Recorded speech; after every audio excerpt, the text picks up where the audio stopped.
میرے مولا قل هو اللہ احد کے واسطے، اسم اعظم اللہ الصمد کے واسطے، اپنے ماں باپ بھائی جد کے واسطے، یا حسین ابن علی آؤ مدد کے واسطے۔ سب سے پہلے تو درود و سلام اس ذات اقدس سرکار دو عالم صلی اللہ علیہ وآلہ وسلم پر کہ ہمیں جن کا امتی ہونے کا شرف ملا، اور سلام ہو ان وارثان فیض نبوت کے امین اولیاء کاملین، اولیاء واصلین، اور بالخصوص میرے پیر و مرشد پر کہ جنہوں نے مردہ دلوں کو ذکر الہی کے ذریعے، اپنے توجہ کے ذریعے ہمارے دلوں کو زندہ کیا، اور اس پرفتن دور میں ہمارے مرشد کی ذات اس زمین پر اللہ تبارک و تعالیٰ کی سب سے بڑی نعمت ہے، اور اس نعمت کا ہم جتنا شکر ادا کرتے ہیں وہ کم ہے۔ خوش نصیب ہیں وہ لوگ کہ جو میاں حضور کے مریدین میں شامل ہیں، خوش نصیب ہیں وہ سالکین کہ جو میاں حضور کی نگرانی اپنا سلوک مکمل کر رہے ہیں۔ میاں حضور کی ذات وہ ذات ہے کہ اگر کوئی ناقص ان کی صحبت میں بیٹھا وہ کامل ہو گیا، اور جو کامل ان کی صحبت میں بیٹھا وہ اکمل ہو گیا، اور جو اکمل ان کی صحبت میں بیٹھا میاں حضور نے اسے مکمل کر دیا۔ یہ میرے مرشد کی شان ہے کہ ان کے در پر جو بھی آیا، جس مقصد کے لیے آیا، چاہے وہ مقاصد دنیاوی ہوں، چاہے وہ مقاصد روحانیت کے ہوں، چاہے وہ کچھ بھی معاملہ ہو، اللہ رب العزت نے اپنے اس ولی کے صدقے اس کو عطا کیا۔ میرا موضوع سلاسل طریقت اور شجر طریقت ہے اور خرقہ کشی۔ سب سے پہلے اگر ہم شجر طریقت کی طرف دیکھنا چاہتے ہیں تو ہمیں اپنا رخ قرآن کریم فرقان حمید کی طرف کرنا پڑے گا۔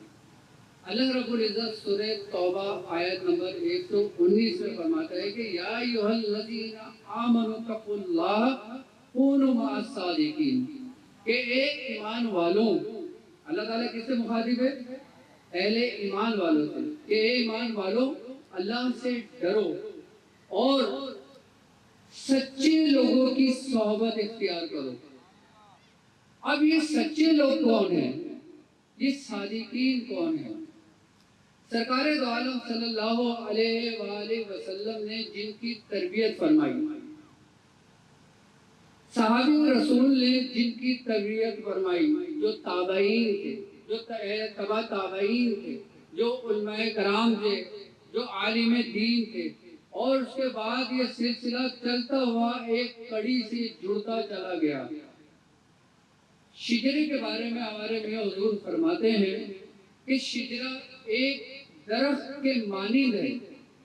کہ جس کی جڑیں سرکار دو عالم صلی اللہ علیہ وآلہ وسلم ہیں،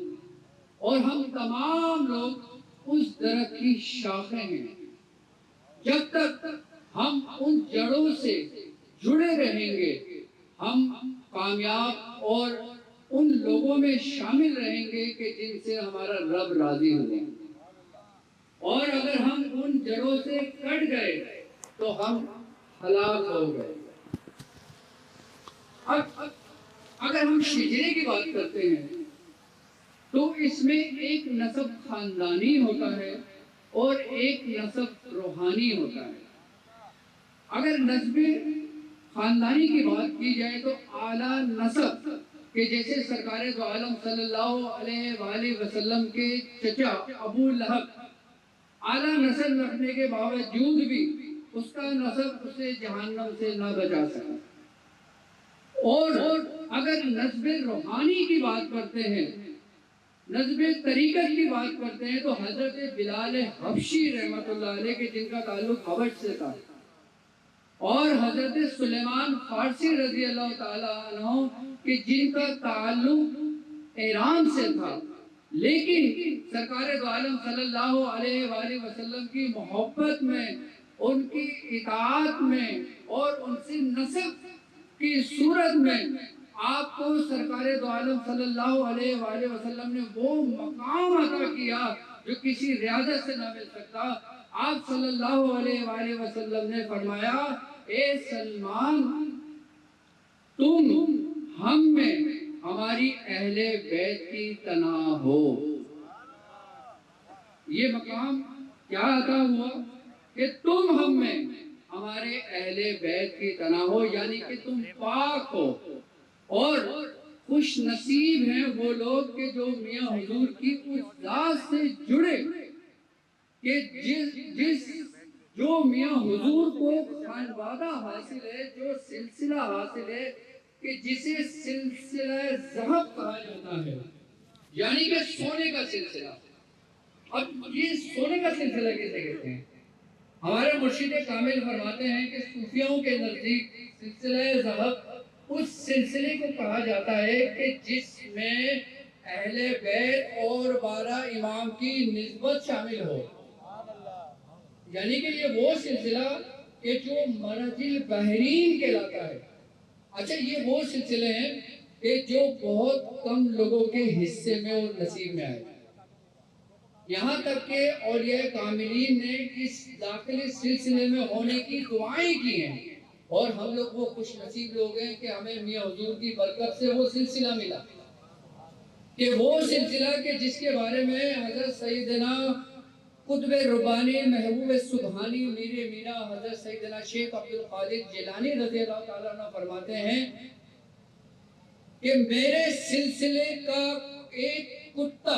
دوسرے سلسلوں کے شیروں کے مترادف ہے، یعنی کہ میرے ایک مرید، ایک ادنا سا مرید، خاندان قادریہ کا کوئی ایک ادنا سا مرید، بھلے وہ گناہگار ہو، سیاہکار ہو، بدکار ہو، لیکن اس نے خاندان قادریہ میں اپنے مرشد کے دامن کو پکڑا، اس کے بارے میں سرکار غوث پاک فرماتے ہیں کہ آپ نے فرمایا کہ جو نیک لوگ ہیں وہ میرے لیے ہیں، اور جو گناہگار ہیں وہ ان لوگوں کے لیے ہیں۔ اور آپ نے فرمایا کہ جو میری سلسلے کا ایک ادنا مرید ہے وہ دوسرے سلاسل میں چاہے کسی مقام و مرتبے پر ہو، وہ اس کے برابر ہے۔ تو ہمارا سلسلہ، ہمارا شجرہ وہ ہے کہ جس میں اگر کوئی ایک دفعہ داخل بیت ہو جائے اور وہ جڑ جائے، ہمارے میاں حضور فرماتے ہیں کہ اگر تم مجھے میرے ہاتھ میں ہاتھ دو گے تو میں تمہارے ہاتھ کا ضامن ہوں، اگر تم مجھے ہاتھ کے ساتھ اپنا دل دو گے تو میں دونوں چیز کا ضامن ہوں۔ وہاں پہ سرکار دو عالم نے ضمانت لی، یہاں پہ ہمارے مرشد کامل نے لی۔ تو ہم چاہے کسی بھی رستے چلے جائیں، ہم چاہے دنیاوی معاملات میں پڑ جائیں، ہم چاہے کسی بھی رستے میں نکل جائیں، لیکن اس سلسلے کی برکت یہ ہے کہ ہمارا مرشد توجہ کے ذریعے جب وہ ہماری رسیوں کو کھینچتا ہے تو بندہ دوڑا چلا آتا ہے۔ چاہے انسان کسی بھی رستے میں نکل جائے، چاہے دنیا کمانے نکل جائے، چاہے آخرت کمانے نکل جائے، چاہے روحانیت کمانے نکل جائے، لیکن اگر کوئی شخص اپنے مرشد کی ذات کو حاصل کرنے کے لیے لگ جائے اس کا کیا ہی کہنا۔ تو ہمارے میاں حضور فرماتے ہیں کہ وہ شخص کہ جس نے اپنے آپ کو بزرگان دین کی صحبت میں جوڑ دیا، اپنے مرشد سے جوڑ دیا، وہ فلاح پا گیا۔ یہ شجرے کی طریقت اور سلسلے کا فیض اس وقت تک مرید کو ملتا ہے جب تک وہ اپنے اصل سے جڑا رہتا ہے، لیکن جب وہ اپنے اصل سے جدا ہوتا ہے تو فیض منقطع نہیں ہوتا، وہ پھر شیخ اس کو اپنی توجہ کے ذریعے فیض پہنچا رہا ہوتا ہے۔ کیونکہ شیخ ماں سے 70 گنا زیادہ محبت کرتا ہے اپنے مرید۔ ایک شیخ، ایک بتاؤ مجھے کہ ایک شیخ اگر کوئی مرید رستے سے بھٹک جائے تو شیخ اس کو چھوڑ دیتا ہے؟ ہرگز نہیں چھوڑتا، بلکہ شیخ کی ساری توجہ اپنے اس مرید پر ہوتی ہے کہ جس کے ڈگمگانے کا ڈر ہوتا ہے، کہ جیسا سرکار غوث پاک نے فرمایا نیک لوگ تو میرے لیے ہیں ہی، لیکن جو گناہگار ہیں میں ان کے لیے ہوں۔ تو شیخ ہمارے لیے، ہم گناہگار جیسے لوگوں کے لیے ہیں۔ تو شجرے کے اندر، طریقت کے اندر ہم جب تک اپنے شیخ سے نہیں جڑتے ہمارا کچھ نہیں ہوتا، اور جب ہم اپنے آپ کو شیخ کے سپرد کر دیتے ہیں تو طریقت کا فیض، سلاسل کا فیض ہم تک جاری ہوتا ہے۔ خرقہ، اچھا اب تاج پوشی اور خرقے کے بارے میں مختصر کہنا چاہوں گا کہ یہ وہ طریقہ کار ہے کہ جس کا سب سے بڑا فائدہ مریدین کو ہوتا ہے۔ اب تاج پوشی شیخ کی ہو رہی ہے، خرقہ پوشی شیخ کی ہو رہی ہے، لیکن اس کا سب سے زیادہ برکتیں سمیٹنے والے آپ اور ہم ہیں۔ تو یہ وہ سلسلہ ہے جب سرکار دو عالم صلی اللہ علیہ وآلہ وسلم آپ معراج پہ تشریف لے کر گئے، آپ کو اللہ تبارک و تعالیٰ کی طرف سے ایک خرقہ عطا ہوا کہ جسے باز چادر بھی کہتے ہیں، کہ آپ جب وہ چادر، وہ خرقہ لے کر آپ اپنے اصحاب کے درمیان موجود تھے، آپ نے فرمایا کہ اے ابو بکر صدیق اگر یہ میں خرقہ تمہیں عطا کر دوں تو تم کیا کرو گے؟ آپ نے فرمایا یا رسول اللہ میں صداقت سے کام کرتا ہوں۔ آپ نے یہی سوال حضرت عمر فاروق رضی اللہ تعالیٰ عنہ سے کیا تو آپ نے فرمایا کہ حضور میں عدل و انصاف کو لوگوں میں عام کروں گا۔ یہی سوال آپ نے حضرت عثمان بن عفان رضی اللہ تعالیٰ عنہ سے کیا، آپ نے فرمایا کہ حضور میں لوگوں میں حلم اور خودداری عام کروں گا۔ اور پھر جب مولا کائنات کی طرف رسول اللہ نے رخ کیا اور اس چہرے کو دیکھا کہ جس کو دیکھنا عبادت ہے، اور کہا اے علی اگر میں تمہیں یہ خرقہ عطا کرتا ہوں تو تم کیا کرو گے؟ تو مولا کائنات نے فرمایا یا رسول اللہ کہ میں اس سے لوگوں کے عیب ڈھانپوں گا، لوگوں کے پردہ پوشی کروں گا۔ یہاں سے سلاسل کا آغاز ہوتا ہے، اور یہیں سے اسی روایت کو زندہ رکھنے کے لیے حضرت امام حسن بصری رحمت اللہ علیہ کو عطا ہوا، اور پھر وہاں سے یہ چلتا ہوا ہمارے سلاسل میں رائج ہوا۔ اور ظاہر سی بات ہے جب ہم کسی کی علامت کی طور پر، کسی کوئی برکت کے طور پر، تبرک کے طور پر جب ہم وہ کام کر رہے ہوتے ہیں تو یقیناً اس میں برکتیں موجود ہوتی ہیں، کیونکہ قرآن کہہ رہا ہے کہ اور اللہ کی رحمت اللہ کے دوستوں کے